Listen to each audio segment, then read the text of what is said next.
بسم الله الرحمن الرحيم. الذين قال لهم الناس إن الناس قد جمعوا لكم فاخشوهم فزادهم إيمانا وقالوا حسبنا الله ونعم الوكيل. سورۃ آل عمران. رب تعالیٰ کا ارشاد مبارک ہے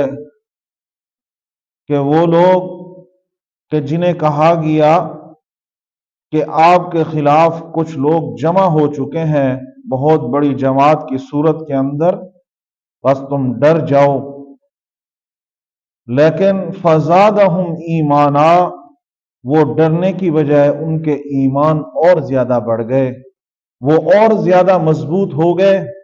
اور کہنے لگے حسبنا اللہ ونعم الوکیل، کہ ہمارے لیے ہمارا اللہ کافی ہے، ہمارا بھروسہ اللہ پر ہے، وہی ہمارے لیے مددگار اور ہمارا معین اور ہمارا وکیل ہے۔ یہ آیت اللہ تبارک و تعالی مومنین کو دلاسا دینے کے لیے، انہیں بتلانے کے لیے کہ ایسے لوگ بھی اس دنیا سے گزر کر گئے ہیں کہ جب ان کو کہا جاتا کہ تمہارے خلاف بہت بڑی جماعت تیار ہو رہی ہے جو تمہارا مقابلہ کرے گی، جو تمہیں ختم کر دے گی، جو تمہارا نام و نشان مٹا دے گی، وہ بجائے ڈرنے کے، بجائے خوف اختیار ہونے کے، ان پر خوف طاری ہونے کے، وہ اور زیادہ مضبوط ہو جاتے، ان کے ایمان اور زیادہ مضبوط ہو جاتے کہ کوئی نہیں، اگر وہ بڑی جماعت ہے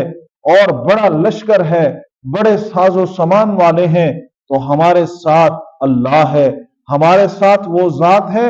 جو ان کا بھی مالک ہے، ہمارا بھی مالک ہے۔ ان کا بھروسہ بڑی جماعت پر ہے، بڑے بڑے مضبوط اور اسلحہ اور وہ ساز و سامان کے اوپر ہے، اور ہمارا بھروسہ اللہ پر ہے۔ حسبنا اللہ ونعم الوکیل، ہمارا بھروسہ اپنے رب پر ہے، جو ہمارا رب ہے۔ ہمیں طاقت کی ضرورت نہیں، ہمیں بڑی جماعت کی ضرورت نہیں، ہمیں اللہ کی مدد کی ضرورت ہے، اللہ کی نصرت کی ضرورت ہے، اللہ سے برکت کی ضرورت ہے۔ اس لیے وہ خوف کے اندر آنے کی بجائے اور مضبوط ہو جاتے ہیں۔ فخشوہم فزادہم ایمانا، وہ ڈرنے کی بجائے ان کا ایمان اور بڑھ جاتا ہے، ان کا ایمان اور زیادہ مضبوط ہو جاتا ہے، اور وہ فوراً جواب دیتے ہیں کہ حسبنا اللہ ونعم الوکیل، ہمارے لیے ہمارا مدد و معین، ہمارا کارساز، ہماری مدد کرنے والی ذات اللہ ہے۔ ہم اگرچہ تھوڑے ہیں، ہم اگرچہ کمزور ہیں، ہمارے ساتھ طاقتوں کے بادشاہ کی طاقت ہے، ہمارے ساتھ اس ذات کی مدد ہے جو تمہارا بھی رب ہے، ہمارا بھی رب ہے۔ تمہارا اپنے اس رب پر بھروسہ نہیں، تمہارا اس لشکر پر بھروسہ ہے، اس بڑی جماعت پر بھروسہ ہے، بڑے ساز و سامان پر بھروسہ ہے، ہمارا بھروسہ اپنے رب پر ہے۔ تو ہمیں یہ درس و سبق ملتا ہے کہ ہم